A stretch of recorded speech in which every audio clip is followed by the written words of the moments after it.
मला सगळ्यांचा मतदाराचा हाच होता की अत्यंत योग्य वेळेला रुपालीताई तुम्ही हा निर्णय घेतला की पुढची 5 वर्ष महाराष्ट्राला स्थिर सरकार त्या ठिकाणी दिलं जात असताना दादाच्या नेतृत्वाखाली देवेंद्रच्या नेतृत्वाखाली महाराष्ट्रामध्ये फार मोठ्या प्रमाणावरती केंद्र आणि राज्य सरकारच्या माध्यमातून पायाभूत सुविधांचं जाळं आपण निर्माण करत असताना महिलांचा सहभाग या योजनांच्या मध्ये असला पाहिजे आणि महिलांचा सहभाग पक्षाचं संघटन अतिशय उत्तम पद्धतीने मजबूत करण्याच्या प्रक्रियेमध्ये सुद्धा असला पाहिजे हाच विचार मनामध्ये ठेवून आपण ही कार्यशाळा या ठिकाणी आयोजित केली. 2 अडीच 3 वर्ष राज्यातल्या स्थानिक स्वराज्य संस्थांच्या निवडणुका झाल्या. 50% आरक्षण दिलं गेलंय. त्याच्यामुळे आज मे महिना आलाय. त्याच्यामुळे सर्व ओबीसीच्या आरक्षणात संमताची याचिका दाखल आहे. त्याचा निर्णय होईपर्यंत स्थानिक स्वराज्य संस्थांच्या निवडणुका होणार नाहीत. पण त्याच्यातला निर्णय लवकरात लवकर लागावा असा राज्य सरकारच्या माध्यमातून प्रयत्न होतो आहे. त्याच्यामुळे नोव्हेंबर डिसेंबरच्या आसपास स्थानिक स्वराज्य संस्थांच्या निवडणुकीला आपल्याला सामोरं जावं लागेल.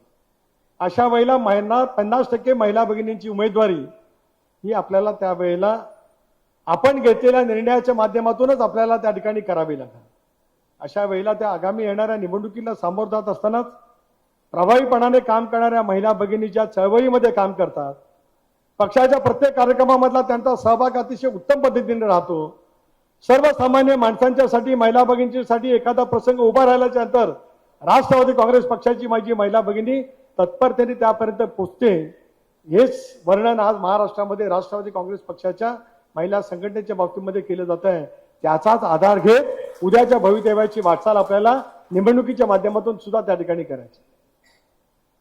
सत्ता येते जाते.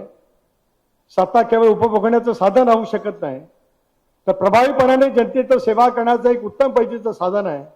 मग ती महानगरपालिका असेल, जिल्हा परिषद असेल, पंचायत समिती असेल, नगरपालिका असेल, नगरपंचायत असेल किंवा दीर्घकाळ निघाणाऱ्या ग्रामपंचायतीच्या माध्यमातून असेल, त्याच्यातून सुद्धा महिला भगिनी अतिशय उत्तम पद्धतीने पुरोगामी असलेल्या महाराष्ट्रामध्ये नेतृत्व देऊ शकतात. हे गेल्या अनेक वर्षाच्या राजकीय अनुभवातून आपल्याला पाहायला मिळालं. पण ज्यावेळेला आपण निर्णय घेतो त्या निर्णयाचं समर्थन महाराष्ट्रातल्या जनतेच्या माध्यमातून मिळतं, त्याला हा नवा राजकीय प्रवास करत असताना नव्या भूमिकेची ओळख सुद्धा विशेष करून महिला संघटनेच्या माध्यमातून उद्याच्या सत्तेमधल्या सहभागी असणाऱ्या महिला भगिनींची वाटचाल सुद्धा प्रभावीपणाने करण्यासाठी या कार्यशाळेचा उपयोग निश्चितपणाने त्या ठिकाणी. अनेक वेळेला छोटे छोटे प्रश्न असतात, आपल्याला ते समजून घ्यावे लागत असतात. कधी पंचायत समितीमध्ये असतात, कधी तहसीलदारकडे असतात, महापालिकेच्या वार्ड ऑफिसरकडे असतात, कधी उपायुक्तकडे असतात, कधी आयुक्तांकडे असतात. जनतेच्या मनामध्ये काही वेळेला आक्रोश निर्माण होत असतो. अशा वेळेला राष्ट्रवादी काँग्रेस पक्षाच्या महिला पदाधिकाऱ्यांना तो प्रश्न समजला आणि त्या प्रश्नाची योग्य पद्धतीची मांडणी त्या स्थानिक स्वराज्य संस्थांच्या अधिकाऱ्यांच्याकडे आपण योग्य पद्धतीने केली. आणि आपलं नेतृत्व असं आहे की ज्या नेतृत्वाचा एक तऱ्हेचा मी धाक हा शब्द वापरणार नाही, दरारा वापरणार नाही, पण एक आदरयुक्त भीती इतकी प्रशासनावरती उत्तम अजितदादांची पकड आहे की अजितदादांच्या नावाखाली पक्षाचा कोणी कार्यकर्ता महिला भगिनी कुठल्याही अधिकाऱ्याकडे गेली तर त्याच पद्धतीने सन्मान ठेवत त्याचं उत्तरदायित्व त्या अधिकाऱ्यांच्याकडनं होईल याच्यात माझ्या मनामध्ये शंका असते. पण ते यावेळेला त्यांचा प्रतिसाद मिळेल त्यावेळेला त्या कारणासाठी आपण जातो त्याची थोडीफार माहिती आपल्याला सुद्धा असणं आवश्यक असू शकते. मला विश्वास आहे की प्रसादजी आपण असाल, भीम रासकरजी असतील, हे या पद्धतीने मार्गदर्शन करतील की माझ्या या पश्चिम महाराष्ट्रातील या 5 जिल्ह्यांतील असलेल्या महिला पदाधिकारी उद्याच्या राज्य सरकारच्या वेगवेगळ्या स्तरावरच्या त्या ठिकाणी प्रतिनिधी असणार आहेत. अशा वेळेला लोकशाहीचा गाभा, प्रशासनाचं महत्त्व आणि अनेक कल्याणकारी योजना त्यांना स्वतःला माहिती असणं हे अत्यंत महत्त्वाचं ठरू शकणार आहे. पण महायुतीमध्ये आपण आहोत याची मला जाणीव आहे. महायुतीच्या माध्यमातूनच आपण पुढची वाटचाल करणार आहोत. राष्ट्रवादी काँग्रेस पक्ष म्हणून आपलं स्वतंत्र अस्तित्व कालही होतं, आजही आहे आणि उद्याच्या भवितव्यामध्ये सुद्धा राहणार आहे. त्याच्यात कोणाच्या मनामध्ये काय संदेह असते काय कारण. त्यावेळेला आपल्या संघटनेच्या पदाधिकाऱ्यांची स्वतंत्रपणाची ओळख वेगवेगळ्या पदावरती ज्या वेळेला जनतेच्या माध्यमातून आपण विश्वासाने निवडून जाऊ त्याला एक उत्तम प्रशासक म्हणून आपली झाली पाहिजे. त्याची पायाभूत सुरुवात आज या माध्यमातून आपण या ठिकाणी करणार. मी 84ला राजकारणात आलो, 85ला मला विधानसभेची उमेदवारी स्वर्गीय वसंतदादा पाटील यांच्यामुळे मला मिळाली, काँग्रेस पक्षाची. या कालावधीमध्ये या देशामध्ये लोकशाहीच्या माध्यमातून 52 सालापासून सार्वत्रिक निवडणुका झाल्या. पंडित जवाहरलाल नेहरू, इंदिराजी यांच्या नेतृत्वाखाली निवडणुका लढल्या गेल्या. 77ला 76ला आणीबाणीचा अतिरेक झाल्याच्या नंतर जयप्रकाश नारायण यांच्या नेतृत्वाखाली सुद्धा संबंध देशभरामध्ये एक वेगळं वादळ त्या काळात निर्माण झालं होतं. पण जेवढं बहुमत त्यावेळेला संसदेमध्ये मिळालं नव्हतं तेवढं बहुमत 1984 साली इंदिराजींच्या हत्येच्या नंतर राजीव गांधीच्या नेतृत्वाखालच्या काँग्रेस पक्षाला मिळालं आणि 400 पेक्षा जास्त जागा त्यांच्या संसदेमध्ये निवडून. त्यावेळेला हाताच्या पंजावरती 1985 साली म्हणजे बरोबर आजपासून 40 वर्षापूर्वी मी महाराष्ट्राच्या विधानसभेची निवडणूक माणगाव मतदारसंघातून लढलो होतो. काही थोड्याशा मताने पराभूत झालो, काही राजकीय कारणांच्यामुळे, पण थांबलो नाही, समजून घेतलं. मग मी संजय गांधीचा अध्यक्ष झालो, दक्षता समितीचा अध्यक्ष झालो. का सांगतोय मी? शेवटी जनतेच्या प्रश्नाची गांभीर्य समजून घेण्याच्या मानसिकतेमध्ये आपण पहिल्यापासून असलो की मग आपण पदावरती गेल्याच्या नंतर त्या पदामुळे आपली उंची वाढली नाही, तर आपल्यामुळे ते पद वाढलेलं आहे. या पद्धतीने आपण काम करण्याची मानसिकता माझ्या महिला भगिनींनी पुढच्या कालावधीमध्ये दाखवायची आहे. याच्यासाठी ती आजची कार्यशाळा. मी स्वतःचं वेगळ्या अर्थाने या ठिकाणी उदाहरण देण्याचा प्रयत्न करत नाही, पण शेवटी मग प्रशासन समजलं, त्याच्यामध्ये अनेकांचं मार्गदर्शन त्या ठिकाणी लाभलं. अंतुले साहेबांचं लाभलं, शरद पवार साहेबांचं लाभलं, विलासरावांचं सुद्धा लाभलं. त्यामुळे प्रशासनाचं एकदा गाभा तुम्हाला कळला. स्वर्गीय चव्हाण साहेबांनी सांगितलं होतं की घोडेस्वार यशस्वी कधी होऊ शकतो? बेलगामपणाने धावणाऱ्या घोड्यावरती बसणारा घोडेस्वार त्याच्या हातातल्या लगामीचं सामर्थ्य त्याला कळलं तर तो घोडेस्वार यशस्वी होऊ शकतो. प्रशासनाचं सुद्धा तसंच आहे. त्याच्यावरती योग्य पद्धतीने अंकुश लावणारा, लगाम हातामध्ये ठेवणारा उत्तम प्रशासक असला की त्याचं काम सुद्धा त्या पद्धतीने होऊ शकतं. उद्याच्या भवितव्यामध्ये आपल्याला या जबाबदारीने महाराष्ट्रामध्ये काम करायचं आहे. त्याच्यासाठीच आजची कार्यशाळा त्या ठिकाणी. म्हणून या कार्यशाळेचं महत्त्व मोठं आहे, हे आपण समजून घ्यावं. तुम्ही उत्तम पद्धतीची तयारी या ठिकाणी केली. वेगवेगळे प्रश्न आपापल्या स्तरावरचे समजून घेण्याचा प्रयत्न त्या ठिकाणी करावा आणि त्याची सांगड संघटनेशी घालण्याची आवश्यकता आहे.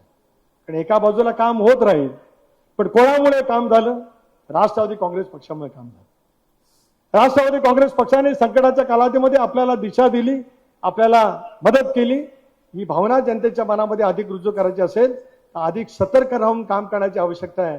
आणि मला असं वाटतं की सत्तेवरती आल्याच्या नंतर अनेक वेळेला या गोष्टीकडे दुर्लक्ष होतं, पण मला अभिमान वाटतोय की राष्ट्रवादी काँग्रेस पक्ष या बाबतीमध्ये सतर्क राहून काम करत आहे.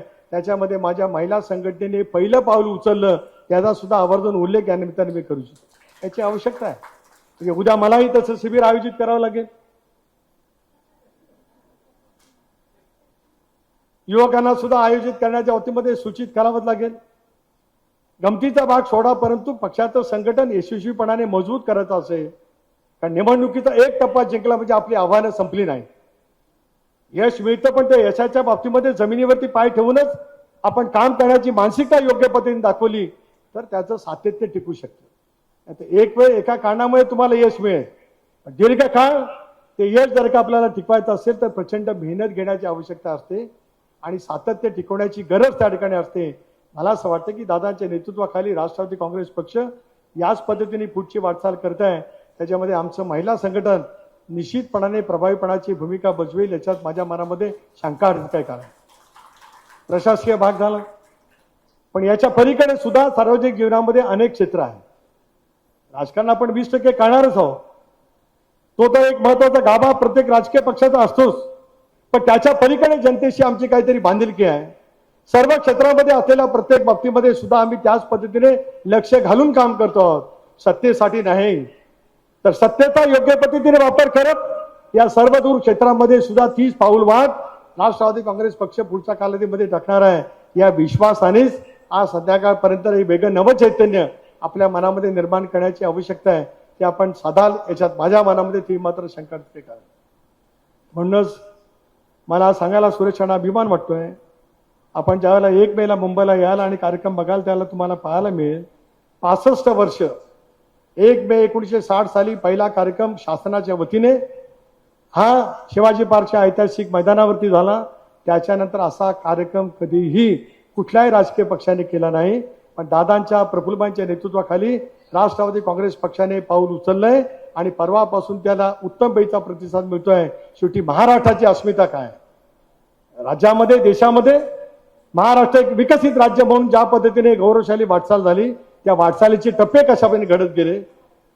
शाहू फुले आंबेडकरांची सामाजिक समता आम्ही कशा पद्धतीने जतन केली वाढवली आणि तीच घेऊन आम्ही पुढच्या कालावधीमध्ये वाटचाल करणार आहोत. आणि विशेष करून महात्मा ज्योतिबा फुले आणि सावित्रीबाई फुलेंनी ज्या स्त्रियांच्या मूलभूत हक्कासाठी वैचारिक लढा दिला त्या लढ्याचं सामर्थ्य मनामध्ये ठेवत तीच गौरवशाली वाटचाल आम्हाला पुढच्या कालावधीमध्ये करायचं आहे. त्याच्यामध्ये राष्ट्रवादी काँग्रेस पक्षाचं महिला संघटन त्या विचाराला अनुरूप पद्धतीचं काम उद्याच्या भविष्यामध्ये करेल असा विश्वास मला स्वतःला त्या ठिकाणी वाटतो. म्हणूनच आपण 65वा महाराष्ट्राचा स्थापनेचा गौरवशाली वर्धापन दिन त्या ठिकाणी करतो. मराठी भाषा गौरव दिन आपण साजरा केला. आपल्या मराठी भाषेला अभिजात भाषेचा दर्जा मिळावा म्हणून आपण देशभरामध्ये प्रयत्न केले. मी संसदेमध्ये 5 वर्ष मराठीमध्ये भाषण करत आलो. अनेकांना संसदेमधल्या वाटायचं की मला इंग्रजीत बोलता येत नाही म्हणून मी काहीतरी सबब काढून मराठीत बोलतोय. पण कदाचित माझ्याकडे बघण्याचा काहींचा दृष्टिकोन वेगळा असेल म्हणून कदाचित ते असेल मला माहीत नाही. पण आज मराठी भाषेला अभिजात भाषेचा दर्जा मिळाला. आपली मराठी मायभाषा ही अतिशय समृद्ध भाषा आहे. संत श्रेष्ठ ज्ञानेश्वर माऊली जगद्गुरू तुकोबारायांनी या मराठी भाषेला संत वाङ्मयाच्या माध्यमातून एक प्रचंड प्रमाणाचं सामर्थ्य मिळवून दिलं. त्या सामर्थ्याची वाटचाल ज्या पद्धतीने तुम्ही आम्ही सगळेजण करतो आहोत त्याच्यातून महाराष्ट्राची अस्मिता आपल्याला जागृत करायची. मी अनेक राज्यामध्ये फिरतो ताई त्याला त्या अशा भाषेमध्ये त्या त्या ठिकाणची प्रादेशिक अस्मिता जतन करण्याचा प्रयत्न केला जातो. पण अख्ख्या त्या त्या राज्यात तीच मायबोली असते. पण आपल्या महाराष्ट्राची गुणवैशिष्ट्य वेगळी आहे. आपण विदर्भामध्ये गेलो मराठी भाषा तीच पण ते वेगळ्या पद्धतीने बोलली. थोडंसं पश्चिम विदर्भात आलो की थोडंसं आणखीन वेगळं बोलत असतं. अर्थ तोच भाषा तीच पण बोलण्याची पद्धती वेगळी. मराठवाड्यामध्ये आलो की आणखीन वेगळं बोललं. खानदेशामध्ये गेलं की अरणी भाषेमध्ये बोललं जातं. आदिवासी भाषा बोलली जाते. उत्तर महाराष्ट्राची भाषा वेगळी. थोडं पालघर ठाण्याच्या आसपास आलो की आणखीन वेगळी मराठी भाषा बोलली जाते. माझ्या रायगडच्या आसपास आलो की आगरी कोळी भाषा आणखीन बोलली जाते. कोकणामध्ये रत्नागिरीच्या आसपास गेलो की आपले जे मोरे आपल्या हास्यामध्ये काम करतात ती मराठी भाषा कोकणातली असते. थोडंसं आणखीन तर कोकणामध्ये गेलो की मच्छिंद्र कांबळेंनी मालवणी बोली कशी असते ती बोलली जाते. थोडंसं तिथून वरती गेलो की कोल्हापूरला आपण गेलो नाथ खोळा बोललं जातं. कोल्हापूरच्या भाषेत आता कोल्हापूरच्या महिला भगिनी आल्यात की मला माहीत नाही ते बोललं जातं. सांगलीची भाषा वेगळी. साताराची आणखीन वेगळी. सोलापूरची आणखीन वेगळी. आणि पुणे तिथं काय होणे पुणे आणखीनच वेगळं. तुम्ही बोला मी नाही बोलणार. एखाद्याला अनुल्लेखाने गप्प बसवायचा असेल तर पुणेरी भाषे इतका प्रभावी भाषा कुठली असू शकत नाही. मी पुण्यात बोलतो याची मला जाणीव आहे तरी सुद्धा पुणे तिथे योगीची काय होणे. स्वच्छ शब्दात स्पष्टपणाने बोलणं. आता कुलकर्णी साहेब हसतात पण मला आनंद आहे कारण माझा मतदारसंघ पुण्याला लागूनच आहे. मुळशी गेलं की लगेच रायगड लागतो. माझ्यावरती सुद्धा पुण्याचा प्रभाव आहे नाही अशातला का भाग नाही. फक्त तेवढाच आहे असं नाही. सुरेश अण्णा जेवढा तुम्हाला वाटतो तेवढा राजकीय आहे त्याच्यामध्ये शंका काही कारण नाही. पण या गुणवैशिष्ट्यासह मराठी मायबोलीचं महत्त्व आज देशाच्या कानाकोपऱ्यामध्ये इतक्या प्रभावी पद्धतीने गेलेलं आहे. ते टिकवण्याच्या दृष्टिकोनातून मराठी भाषा गौरव दिन आपण साजरा केला. ती सुद्धा एक वेगळ्या क्षेत्रातली एक अभिमानाची गोष्ट एक राजकीय पक्ष करू शकतो तो राष्ट्रवादी काँग्रेस पक्ष करू शकतो. हे महाराष्ट्रामध्ये आपण शिल्पकार राम सुतार आम्ही कार्यक्रम केला त्यावेळेला सगळ्या भगिनी होत्या. शंकरजी तुम्ही येऊ शकला नव्हता. अण्णा बनसोड तर आलेच नव्हते. आता येतील 1 तारखेला. मराठी भाषा गौरव दिनाला तुम्ही नव्हता. राम सुतारांचं वय होतं 100 वर्ष 8 दिवस. आम्ही ज्यावेळेला त्यांना सन्मानित केलं होतं वय वर्ष 100 असलेल्या शिल्पकार राम सुतारांचा आम्ही सन्मान केला. त्यांना पद्मश्री मिळाला म्हणून सन्मान केला. त्यांचा योगदानाचा सन्मान केला आणि महाराष्ट्राच्या सरकारने त्यांना महाराष्ट्र भूषण म्हणून सर्वोच्च पुरस्काराने सन्मान केला. अशोक सराफ, दिलीप विंगसरकर, मधु मंगेश कर्णिक या सगळ्यांना आपण त्या ठिकाणी सन्मान केला. ह्या वेगवेगळ्या क्षेत्राची जवळीक ही राष्ट्रवादी काँग्रेस पक्षाची आहे, पुढच्या कालावधीमध्ये राहणार आहे. माझ्या महिला संघटनेला सुद्धा माझी विनंती आहे की विभिन्न क्षेत्रामध्ये सुद्धा आपली संवाद, मग क्रीडा क्षेत्राचे असेल, कला क्षेत्राचे असेल, या सर्व क्षेत्राशी जर का आपण योग्य पद्धतीने ठेवला, राष्ट्रवादी काँग्रेस पक्ष केवळ राजकारण किंवा सत्तेचं राजकारण करणारा पक्ष नाही, तर सर्व समावेशक विचारधारावरती वाटचाल करणारा अजितदादांच्या नेतृत्वाखालचा पक्ष आहे. याला अधिक भक्कमपणा आणि आधार देण्याचं काम सर्वाधिक कोण करू शकतं, तर माझी महिला संघटन करू शकतो असा विश्वास माझ्या मनामध्ये आहे. त्या विश्वासाला सार्थकी ठरवण्याचं काम उद्याच्या कालावधीमध्ये आपल्याला सर्वांना त्या ठिकाणी करायचं. टीका टिप्पणी होत राहील. अनेक वेळेला एखादं चांगलं काम केल्याच्या नंतर टीका होत असतेच. अनेकांच्या मनामध्ये पराकडीचा द्वेष त्या ठिकाणी निर्माण होत असतो. हा द्वेष व्यक्तिगत मानसिकतेतून असतो, पण याच्यामुळे आपल्याला आपलं काम थांबण्याची गरज नाही. आपली चाल आपण गजराजासारखी चालू ठेवली तर ज्यांना जे बोलायचं असेल त्यांना बोलत राहू द्या. आपली चाल डौलाने, सन्मानाने, विचारपूर्वक लोकांच्या संवेदनाशी मिळती जुळती ठेवली तर मग कोण किती जरी बोललं तरी आपल्याला थांबण्याची आवश्यकता लागत नाही. आपली तीच वाटचाल आपण ठेवू शकतो आहोत. त्या विश्वासाने आपण काम करण्याची आवश्यकता. मला ही जाणीव आहे की महिला भगिनींनी सक्रिय काम करत असताना किती अडचणी येऊ शकतात. अनेक वेळेला अनेक पद्धतीच्या वेगवेगळ्या टीका टिप्पणीला त्यांना सामोरं जात असतं, पण तुमचा भाव म्हणून मी आणि दादा तुमच्या पाठीशी ठामपणाने उभा आहोत हा विश्वास या ठिकाणी यानंतर मी देऊ शकतो. काम करत राहा, जनतेशी उत्तम पैकीचा संवाद ठेवा. सर्व क्षेत्रामधली वाटचाल करण्यासाठी बांधिलकी घेऊन आपल्याला अधिक काय नेमका काय करता येऊ शकेल या दृष्टिकोनातून आपण अधिक चांगलं काम करू शकता. आपण सगळ्या महिला त्याच्यामुळे उत्तम पाककलेमधल्या असतात. तसं उत्तम पदार्थ करतात तसं पक्षाच्या वाटचालीमध्ये नेमकं काय केलं पाहिजे. आज काय पदार्थ आहे मला माहित नाही, कदाचित तो कॅटररचा असेल तोही मी खाईन, मला त्याच्याबद्दल आक्षेप नाही. पण माझ्या सांगण्याचा अर्थ वेगळा अर्थ नाही घ्या. माझ्या सांगण्याचा अर्थ असा की कुठलीही स्त्री जन्मजात अशा पद्धतीने विचारधारेवरती ती वाढत असते की जेणेकरून अनेक गोष्टीच्या अनेक विभिन्न क्षेत्राशी तिची ओळख आपापच होत असते. कळत नकळत अनेक गोष्टीचा प्रभाव त्या भगिनीच्या जीवनामध्ये त्या ठिकाणी होत असतो. मला असं वाटतं एका राजकीय पक्षाच्या राजकीय प्रवासातली आपल्या सर्वांची वाटचाल याच पद्धतीने झाली पाहिजे.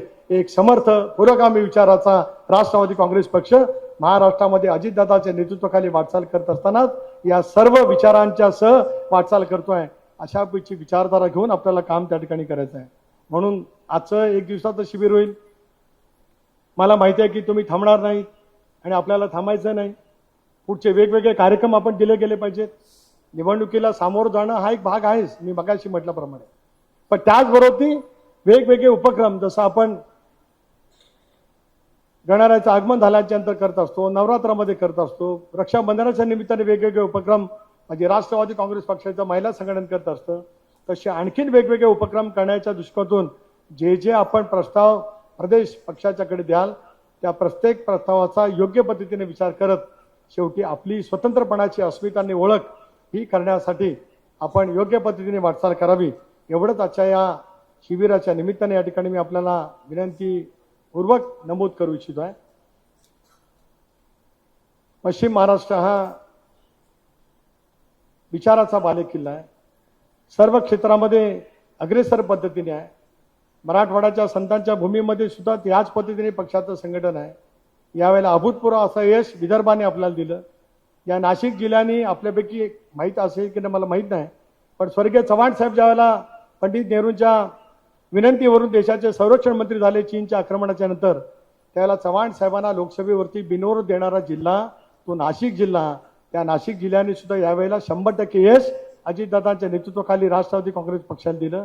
तो माझा उत्तर महाराष्ट्राचा परिसर असेल, मुंबईसह कोकण असेल, या सगळ्याच परिसरामध्ये आपल्याला पुढची वाटचाल त्या ठिकाणी करायची आहे. त्याची अतिशय उत्तम पद्धतीची सुरुवात आपण या ठिकाणी केलीत, याच्याबद्दल आपले अभिनंदन करतो. आपल्या सर्वांचे आभार मानतो. आज दादा संगमेश्वरला आहेत. छत्रपती संभाजी महाराज यांना ज्या ठिकाणी त्या कालावधीमधली फंद फितरी होऊन औरंगजेबाने त्यांना पकडलं, त्या कसबाच्या परिसरातलं एक स्मारक यथोचित करण्यासाठी दादा त्या ठिकाणी आहेत. मला तिथे जाणं आवश्यक होतं, पण पक्षाच्या संघटनेच्या कामामध्ये त्याहीपेक्षा इथे जरी तुम्ही गेलात तरी चालेल अशी त्यांनी परवानगी दिली. ते तिथे आहेत, आदित्य आहे, शेखर निकम आहेत. त्यामुळे ते स्वराज्य रक्षक छत्रपती संभाजी राजांचं स्मारक हे योग्य पद्धतीने राष्ट्रवादी काँग्रेस पक्ष उभारेलच. पण त्याच विचारधारेची वाटचाल आपण करण्यासाठी आपण सर्वजण उद्याच्या भविष्यातली वाटचाल त्या ठिकाणी करू. स्मारक सरकार उभा करणार आहे, पण आपली त्याच्यातली वाटचाल जी आहे ती त्या ठिकाणी असेल. पुन्हा एकदा खूप संख्येने आपण या ठिकाणी आलात. पाचही जिल्ह्यांतील इतक्या महिला भगिनी फार मोठ्या प्रमाणावर सहभाग आहे. याचा अर्थ उद्याच्या भविष्याच्या वाटचालीमध्ये आपला याच पद्धतीने वाटचाल करण्याची, मनातला आत्मविश्वास दृढ करण्याची भूमिका आम्ही सगळेजण घेऊ. एवढंच आजच्या प्रसंगी सांगतो. आपल्या सशक्त संघटन या महाराष्ट्राच्या विभागीय कार्यशाळा जी पश्चिम महाराष्ट्र जी होते आहे त्याचं औपचारिक उद्घाटन झालं असं घोषित करतो.